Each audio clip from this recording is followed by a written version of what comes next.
Ya, salam Nagari. Pada video kali ini kita akan membahas tentang Timnas Indonesia U17 yang lolos ke Piala Asia dengan cara main aman dan alasan kenapa Indonesia dan Australia sejak menit 60 tidak ada intensitas untuk melakukan penyerangan.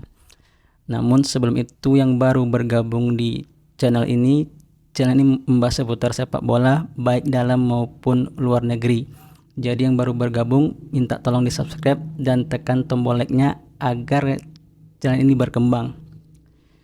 Ya, Timnas Indonesia U17 berhasil lolos ke Piala Asia U17 setelah menahan imbang Australia 0-0 pada laga terakhir kualifikasi Piala Asia U17. Ya, sebelumnya tentang Piala Asia U17.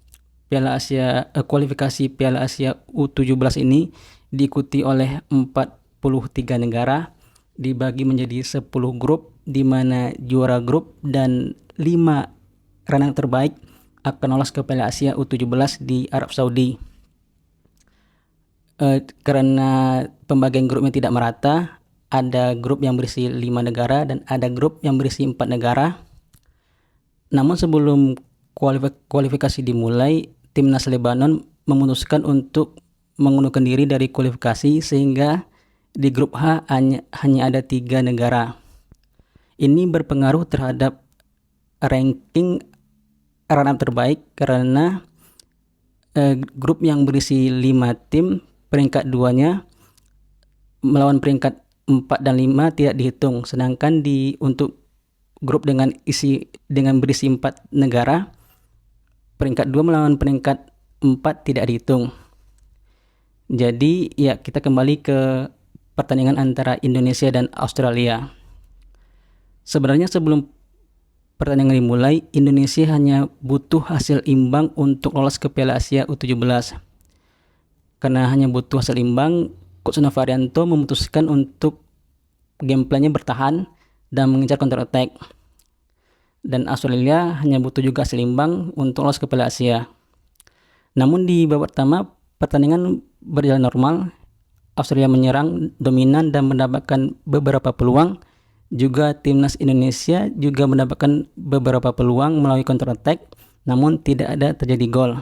Dan skor 0-0 berakhir di babak pertama. Di babak kedua, sejak menit ke-60, Timnas Australia berinisiatif untuk tidak melakukan penyerangan, hanya memainkan bola di lini tengah, hanya main operan saja. Dan Timnas Indonesia juga tidak ada intensi untuk merebut bola, hanya menunggu. Dan pertandingan berakhir 0-0 sampai peluit akhir.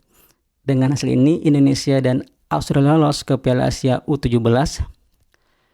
Namun sebenarnya saat Australia berinisiatif untuk tidak menyerang, ada 2 opsi yang bisa dilakukan oleh Timnas Indonesia. Pertama, yaitu menunggu dan tidak merebut bola hingga pertandingan berakhir dan lolos ke Piala Asia.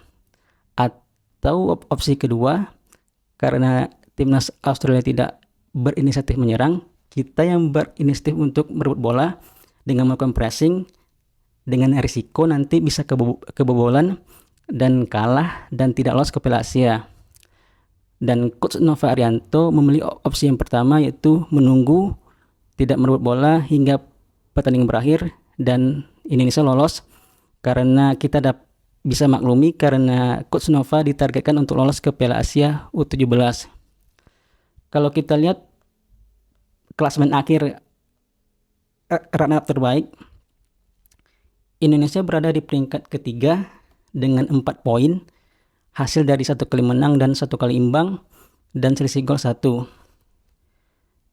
Jika kita berandai-andai, jika Indonesia kalah 1-0 saja melawan Australia, Indonesia akan berada di peringkat ke-6 di bawah ke-7 di bawah India dengan poin 3 dan selisih gol 0. Dan jika Australia juga kalah melawan Indonesia 1-0 saja, Australia akan berada di peringkat 6 dengan poin 3 dan selisih gol 2. Namun jika kita berandai-andai, jika Oman, Irak, India, dan Qatar. Di pertandingan terakhir berimbang juga, maka penyempat Indonesia kalau imbang juga tidak lolos karena tidak termasuk ke 5 runner-up terbaik.